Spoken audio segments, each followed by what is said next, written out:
ओम नमो भगवते वासुदेवाय नमः। कार्तिक मास की आप सभी को बहुत बहुत बधाई। आज हम कार्तिक मास महात्म के षष्ठम अध्याय की कथा का श्रवण करेंगे। सूत जी कहते हैं, ब्रह्मा जी से अब तक की 5 अध्यायों में विभक्त कथा सुनकर श्री नारद जी गदगद हो गए।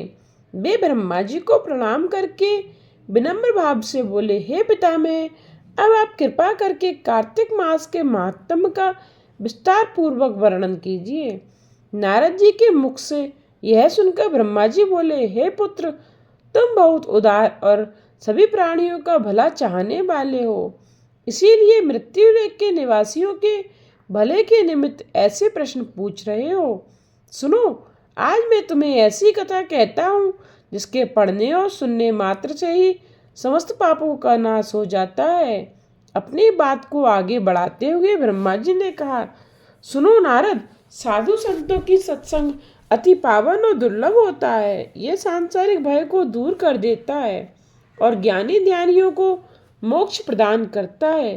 जिसकी जैसी कामना होती है उसकी कामना पूरी होती है। जिस प्रकार गंगा जी पापों को धो देती हैं और सूर्य पापों को भस्म कर देता है, उसी प्रकार संत समागम पाप ताप तथा दीनता तीनों को ही नष्ट कर देता है। आधे क्षण का साधु समागम भी मोक्ष प्रदान करने वाला होता है। इतनी बात सुनकर तमाम ऋषियों और मुनियों ने कहा कि हे सूत जी, अब आप कृपा करके कार्तिक मास के महात्म्य का इतिहास तथा प्रसंग सुनाने की कृपा कीजिए।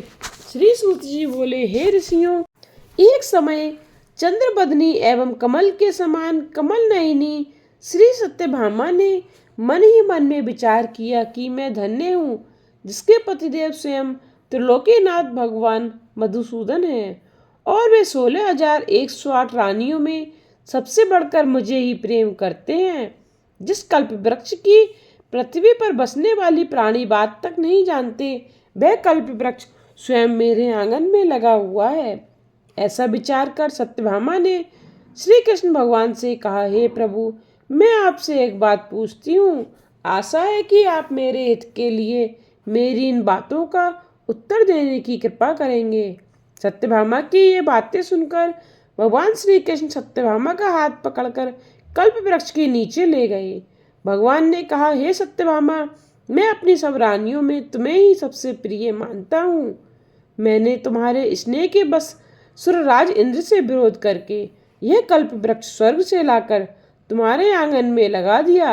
मैं तुम्हारे लिए ना देने वाली अदेय वस्तु भी दे सकता हूँ और अकथ्य अर्थात न कहने वाली बात भी कह सकता हूँ।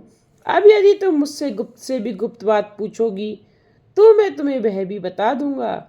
भगवान श्री कृष्ण की बात सुनकर सत्यभामा गदगद होकर बोली, हे स्वामी, यदि आप मुझसे इतने प्रसन्न हैं तो मुझे यह बतलाने की कृपा कीजिए कि मैंने पूर्व जन्म में ऐसा क्या शुभ कार्य किया था जिससे मुझे आपकी अर्धांगिनी बनने का सौभाग्य प्राप्त हुआ और आपके साथ गरुड़ पर बैठकर ब्रह्मलोक तथा इंद्रलोक में जाने आने का अवसर भी मिला। हे नाथ, पूर्व जन्म में मैं कौन थी तथा किसकी कन्या थी, सो आप विस्तार पूर्वक सुनाने की कृपा कीजिए। सत्यभामा की यह बात सुनकर भगवान श्री कृष्ण जी मुस्कुराकर बोले, हे सत्यभामे, मैं तुमको समस्त वृतांत विस्तार पूर्वक सुनाता हूँ, तुम एकाग्रचित होकर सुनो। सतयुग के अंत में मायापुर नगर के अत्रि कुल में देव शर्मा नामक 4 वेदों 6 शास्त्रों तथा 18 पुराणों का ज्ञाता एक ब्राह्मण रहता था। वह भगवान सूर्य नारायण का अनन्य भक्त था और रात दिन अतिथियों की सेवा में लगा रहता था। उसके कोई संतान नहीं थी। फिर बड़ी आयु में एक कन्या हुई जिसका नाम गुणवती रखा। देव शर्मा ने अपने एक शिष्य जिसका नाम चंद्रप्रकाश था के साथ अपनी कन्या गुणवती का विवाह कर दिया। चंद्रप्रकाश अपने ससुर की पिता के समान सेवा करता था। एक दिन देव शर्मा अपने दामाद को साथ लेकर लकड़ियां काटने के लिए वन में गया। वन में उन्होंने इधर उधर फिरते हुए एक महाभयानक राक्षस को देखा। उन्होंने देखा उन दोनों के हाथ पैर फूल गए और भागने में असमर्थ होने के कारण वे दोनों उस राक्षस के हाथ मारे गए। परंतु उस क्षेत्र तथा अपनी भक्ति के प्रभाव के कारण वे मेरे बैकुंठ धाम को चले आए। जैसे मेघ द्वारा बरसा हुआ जल सब नदियों द्वारा समुद्र में प्रवेश कर जाता है, ठीक उसी प्रकार गणेश, शिव, सूर्य, विष्णु, इनमें से किसी भी देवता की भक्ति व उपासना करें, वह हमको ही प्राप्त होता है। इसी से वह सूर्य भक्त हमारे दूतों के द्वारा विमान में बैठाकर हमारे लोग पहुंचा दिए गए। इधर उन दोनों के मरने की खबर सुनकर गुणवती ने बहुत रुदन किया और रो रो कर कहने लगी, हे पिता और हे पतिदेव, अब मैं कैसे जीवित रह सकूंगी। हाय हाय, तुम मुझे किसके भरोसे छोड़कर कहाँ चले गए। अब मेरे खान पान का प्रबंध कहाँ से होगा। हे तात, मेरा कौन ठिकाना है। इस प्रकार गुणवती विलाप करती हुई पृथ्वी पर गिरकर मूर्छित हो गई और जब चेतना आई तो घर का सब सामान बेचकर अपने पिता और पति की अंत्येष्टि क्रिया की। फिर संसार से वैराग्य लेकर भक्ति में तत्पर रहने लगी। इस प्रकार करते करते कार्तिक मास आ गया। तब वह विधि विधान से कार्तिक मास का स्नान करने लगी और साथ ही साथ एकादशी का व्रत भी करने लगी। ये दोनों ही व्रत भगवान को अति प्रिय हैं तथा मुक्ति और ऐश्वर्य प्रदान करने वाले हैं। हे प्रिय, कार्तिक मास में तुला के सूर्य में जो प्रातः काल स्नान और जागरण तथा दीपदान करते हैं, उनके जन्म जन्मांतर के पातक नाश हो जाते हैं। जो मंदिर में प्रातः काल झाड़ू देते तथा भगवान का पूजन करते हैं, वे जीवन मुक्त हो जाते हैं। जो तुलसी के वन की पालना करते हैं, वे फिर संसार में जन्म नहीं लेते।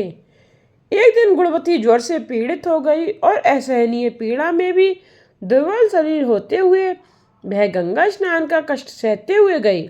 स्नान करने को गंगा जी में प्रवेश करते ही मारे शीत के उसका सारा शरीर थर थर कांपने लगा और वह शिथिल होकर वहीं गिर पड़ी। उसी समय विष्णु भगवान के दूत सुंदर विमान लेकर आए और उसे विमान में बैठाकर विष्णु लोक ले गए। यह सब कार्तिक के स्नान और व्रत का ही प्रभाव था। त्रेता युग के पश्चात द्वापर युग आया तो पृथ्वी पर कंस जैसे दैत्यों ने उत्पाद किया।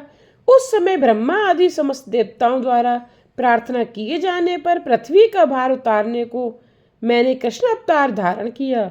उस समय जितने भी हमारे विष्णुगर थे, वे मेरे के साथ में यादवों के रूप में ग्वाल बाल होकर पृथ्वी पर अवतरे।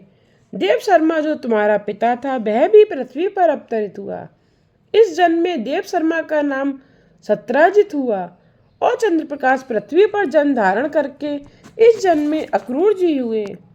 तुम उस जन्म में गुणवती थी और तुम ही इस पृथ्वी पर जन्म धारण कर सत्यभामा हुई। कार्तिक के व्रत के प्रभाव से ही तुम हमारी प्रिय हुई हो। तुमने आजन्म तुलसी के वृक्ष को सींचकर उसका पालन किया, इसी से तुम्हारे आंगन में कल्प वृक्ष है। और कार्तिक मास में तुमने जो दीपदान किया था, इसी से तुम्हारे घर में लक्ष्मी का प्रकाश है। कार्तिक मास में व्रत आदि करके जो तुमने काया कष्ट सहन किया था, उसी से तुम मेरी अर्धांगिनी हुई हो।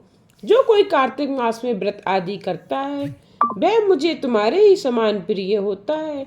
हे प्रिय, अन्य दूसरे जप तप यज्ञ दान आदि कार्तिक मास के 16वें भाग के बराबर भी नहीं होते हैं।